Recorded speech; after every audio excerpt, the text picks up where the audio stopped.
திரு பிரகாஷ், இவ்வளவு விமர்சனங்கள் வரும்னு தெரிஞ்சே திமுக தரப்பில் இவ்வளவு முயற்சி எடுக்கிறாங்களா? சார், இன்னும் கலைஞருக்கு தபால் தலை வெளியிடப்படவில்லை. Postal stamp has not been set. இது ரொம்ப லேட்டாக கொடுத்துருக்காங்க. நூற்றாண்டு விழா முடிந்த பிறகு கலைஞருக்கு நாணயத்தை வெளியிட்டிருக்காங்க.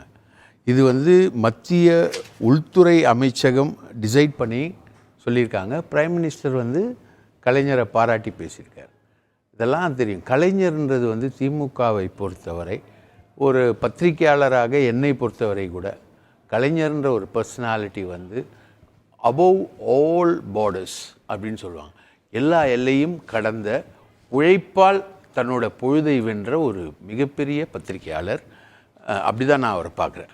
உழைப்பு உழைப்பு உழைப்பு அதுதான் அவருடைய வெற்றிக்கு காரணம். மிக கடினமான உழைப்பு. இலக்கியமாக இருந்தாலும் சரி, திரைப்படமாக இருந்தாலும் சரி, ஜேர்னலிசம் இதழியலாக இருந்தாலும் சரி, கட்டுரைகளாக இருந்தாலும் சரி. இன்றைக்கி வியூக அமைப்பாளர்கள்னு பல பேர் இருக்காங்க. உண்மையிலே மிக சிறந்த வியூக அமைப்பாளர் கலைஞர். இப்போது நீங்கள் ஒரே ஒரு கான்செப்ட் மட்டும் தமிழக அரசியலில் நீங்கள் புரிஞ்சிக்க வேண்டிய கான்செப்ட் என்னென்னா, இன்றைக்கி சிச்சுவேஷன்ஸ் எல்லாம் பார்க்கும்போது எனக்கு வாஜ்பாய் நான் இன்டர்வியூ பண்ணியிருக்கேன். அடல் பிஹாரி வாஜ்பாயை 98 இன்டர்வியூ பண்ணியிருக்கேன். அதுக்கப்புறம் தான் திமுக அலையன்ஸ் வந்தது. அதுக்கப்புறம் அவங்க அமைச்சரவையில் பங்கேற்றாங்க. எல்லாமே நடந்தது. இன்றைக்கி ராஜ்நாத் சிங்கோட ஸ்பீச்சை கேட்கும்போது 1960களில் உருவான மாநில கட்சிகள் எதுவுமே நிலைக்கவில்லை. 1960களில் உருவான ஒரு மாநில கட்சியான திமுக தன்னுடைய பல்வேறு வடிவங்களில் நிலைத்து நிற்கிறது. அதிமுகவும் திமுகவுடைய இன்னொரு வடிவம் தான், திகாவின் இன்னொரு வடிவம் தான் திமுகன்னு வச்சுக்கோங்களேன். அதிமுகவும் பலரும் திமுகவில் இருந்தவங்க தான்.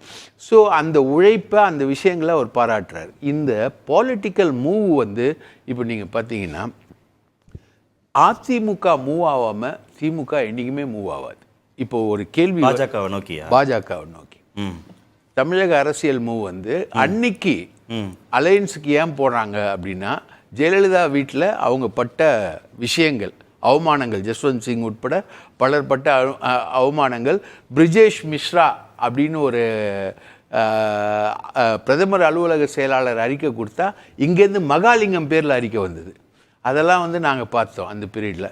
ஸோ அந்த பீரியடில் அதிமுக பாஜகவுக்கு எதிராக வைட்டலாக மூவ் ஆகும்போது தேசிய ஜனநாயக கட்சி கூட்டணின்னு ஒன்று உருவாக்கி குறைந்தபட்ச செயல் திட்டம் ராமர் இல்லை, இன்னைக்கு அவசியம் பாஜகவுக்கு தானே இருக்குது. அவங்க கூட்டணி கட்சிகளோட ஆட்சி பொறுப்பில் இருக்கிறாங்க. அதில் ஏதாவது சிக்கல் வந்ததுன்னா 22 எம்பிக்கள் வச்சிருக்கக்கூடிய திமுக தேவைன்னு அந்த விஷயத்துக்கு திமுக, அதிமுகவுக்கு என்ன செய்ய ஒன்றும் இல்லையே. அதிமுகவுக்கு ஹோல்டு இல்லாத அந்த விஷயத்த திமுக செய்யாது. இதனால அதிமுக ஏதாவது தப்பு பண்ணி அதனால ஒரு ஆட்சி கவிழுது, ஒரு ஆட்சி மாற்றம் ஏற்படுது அப்படின்னா தான் திமுக போய் உதவி செய்யும். திமுக மூவ் ஆகும். ஏன்னா அவங்களுக்கு அங்க பிரச்சனை கிடையாது. ரவீந்திரன் சொல்ற மாதிரி ஏதோ ஒரு சிக்கல் மத்திய அரசுக்கு எண்ணிக்கை அடிப்படையிலனா அப்ப போய் திமுக எந்த காலத்துல உதவி செய்யும். மூவ் ஆகுது. இப்ப வெயிட்டிங். ஏன் அப்படி ஏன் உறுதியா நான் சொல்றேன்னா, இது ஸ்டாலின் ஒரு அதிகபட்ச எம்எல்ஏக்களை ஜெயிச்சு நின்னப்பமும் ஆட்சியை கவுத்துடலாமா அப்படின்ற ஒரு விஷயங்கள் வரும்பொழுது கூட ஸ்டாலின் சொன்னார், அவங்க ஆட்சி கண்டினியூ ஆகட்டும், எனக்கான டேர்ன் வரும் அப்படின்றத இப்போ பெற்ற வெற்றி. ஸோ இப்போ இவங்க மைனாரிட்டியாக இருந்து இவங்க பாருங்கள், வக்ஃபு போர்டு சட்டத்தை, முஸ்லீம்கள் விரோத சட்டத்தை இவங்களால் நிறைவேற்ற முடியல. பார்லிமெண்ட்டோடைய ஸ்டாண்டிங் கமிட்டிக்கு போயிடுச்சு அந்த சட்டம் என்பது போயிடுச்சு. இன்றைக்கி யூனிஃபார்ம் சிவில் கோட் பற்றி அவர் பேசுகிறாரு. ஆனால் அதை கொண்டு வரும்போது இருக்கக்கூடிய சிக்கல்கள் அவருக்கு தெரியும். இன்றைக்கி கவர்மெண்ட்ன்றது it is on a weakest wicket. So இதை வேடிக்கை பார்க்க தான் விரும்புவாங்க எதிர்கட்சிகள். இன்றைக்கி ராகுல் காந்தியோடைய பெர்ஃபார்மன்ஸ் அன்ரிலண்டடாக பெரிய அளவுக்கு ரேட்டில் போயிட்டுருக்கு. சரி, ஏன் கூப்பிடல அப்போ சார்? அது கூப்பிடணும் அப்படின்றத பற்றி சத்தியமாக எனக்கு தெரியாது. பட் ஆனால் கூப்பிட்டுருக்கணும் அப்படின்றதான் பிரியனை போல என்னுடைய ஒப்பீனியனும். கூப்பிட்டுருக்கணும். ராகுல் Gandhi must have to be honoured.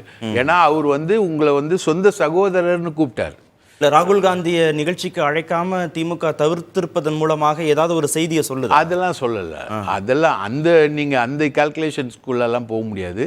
அப்படி போகிறதா இருந்தால் இந்த விழாவுக்கு நீங்கள் சொன்ன மாதிரி அனைத்து கட்சியினரும் வந்திருக்க மாட்டாங்க. தமிழ்நாட்டு தலைவர்கள் கூட்டணி தலைவர்கள் போயிருக்காங்க. இன்க்ளூடிங் கம்யூனிஸ்ட் கட்சியினரும் வந்திருக்க மாட்டாங்க. இது சென்ட்ரல் கவர்மெண்ட்டோட ஃபங்க்ஷன். சென்ட்ரல் கவர்மெண்ட்டோட ஸ்டேட் கவர்மெண்ட்டோட ஃபங்க்ஷன். சென்ட்ரல் கவர்மெண்ட் பார்ட்டிசிபேஷன் வந்து அதுக்குள்ளே வருது. ஸ்டேட் கவர்மெண்ட்டோட ஃபங்க்ஷன் அந்த அளவில் போகிறாங்க. இவங்க வந்து இந்த விஷயத்தை சுமூகமாக கொண்டு போனோம் அப்படின்றதுக்காக தான் இந்த டீ பார்ட்டியில் கூட போய் பங்கெடுத்துக்கிறாங்க. போனா போட்டோம். அதுவே முரண்பாடு இல்லையா? கட்சிகளாக புறக்கணிக்கிறோம், ஆட்சியாக அரசாக நாங்கள் அதில் அந்த விளக்கம் வந்து ஒரு மைன்யூட் விளக்கம் சார்.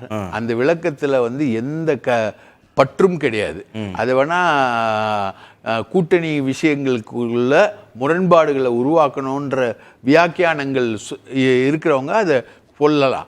ஆனா விஷயம் என்னன்னா சிம்பிள் சார். எங்க வீட்டில் ஒரு கல்யாணம் இருக்கு, ரைட்டா? அதுக்கு முன்னாடி அவங்க வீட்டில் ஒரு சின்ன விசேஷம் இருக்கு. அதுக்கு போயிட்டு வந்தானா எங்கள் வீட்டு கல்யாணத்துக்கு அவன் வருவார். நாளைக்கு சப்போஸ் ஸ்டேட் கவர்மெண்ட் ஃபங்க்ஷனுக்கு கவர்னர் வரல அப்படின்ற ஒரு பொசிஷன் வந்ததுன்னா, ராஜ்நாத் சிங்கே டேக் பார்ட் பண்ணா கூட கவர்னர் அதில் டேக் பார்ட் பண்ணல அப்படின்ற ஒரு ஃபங்க்ஷன் ஒரு பொசிஷன் வந்துன்னா திமுக கவர்மெண்ட்டுக்கு ஒரு எம்ப்ராஸ்மெண்ட்டாக இருக்கும். இது அது அங்கே வந்து ஒரே ஒரு நிமிஷம் சார். திமுகவை பொறுத்த வரைக்கும் கலைஞர் அப்படின்றது வந்து ஒரு மந்திர சொல். அதிமுகவை பொறுத்த வரைக்கும் எம்ஜிஆர்ன்றது ஒரு மிகப்பெரிய மந்திர சொல். இந்த மந்திர சொற்களுக்கு இருக்கக்கூடிய செல்வாக்கும் வாதமும் கட்சிகளை தாண்டினது, வரலாற்றையே தாண்டினது. சரி, ஒண்ணுக்கு மட்டும் விளக்கம் கொடுங்க, நம்ம இடைவேளைக்கு போவோம். திரு பிரியன் சொன்னார்ல, ஒரு பெர்செப்ஷன் உருவாகும் பாஜகவோடு இணக்கமா இருக்கிற மாதிரினா சிறுபான்மை மக்களுடைய வாக்குகள் பாதிக்கப்படுவதற்கான வாய்ப்புகள்லாம் இருக்கு பேசப்படுதுல்ல, அதுல அந்த பெர்செப்ஷன் உருவாகுமா? விளக்கம் சொல்றேன் சார். இல்ல சொன்னீங்கன்னா இடைவேளைக்கு போயிடலாம். அதாவது சார், பாஜக தான் சார் இதுல டிஃபீட் ஆயிருக்கு. இதுலயா? ஆமா, சதின்லாம் சொல்றாரு. நீங்க கேளுங்க, பாஜக டிஃபீட். எம்ஜிஆரை பாராட்டியாச்சு, ஜெயலலிதாவை பாராட்டியாச்சு, கலைஞரை பாராட்டியாச்சு. உங்களுக்கு என்ன சார் கொள்கை இருக்கு பாஜகவுக்கு? எங்க உங்களோட ஐடென்டிட்டி இருக்கு? இன்னும் அவங்க முக்கியமா பாராட்ட வேண்டிய ஆள் யார் தெரியுமா? தந்தை பெரியார். அவரோட கடவுள் மறுப்பெல்லாம் விட்டுட்டு அவருடைய சமூக நோக்கங்களை அவங்க பாராட்டி வந்துட்டாங்கன்னு வைங்களேன், அவங்களுக்கான நேட்டிவிட்டியே இல்லாமல் போயிடும். இதுதான் பாஜக தான் தத்துவ ரீதியாக இந்துத்துவம் தோற்றது அப்படின்றதான் அவங்க கலைஞரை புகழ்ந்ததில் இருக்கக்கூடிய ஒரு சாரமாக நான் பார்க்குறேன்.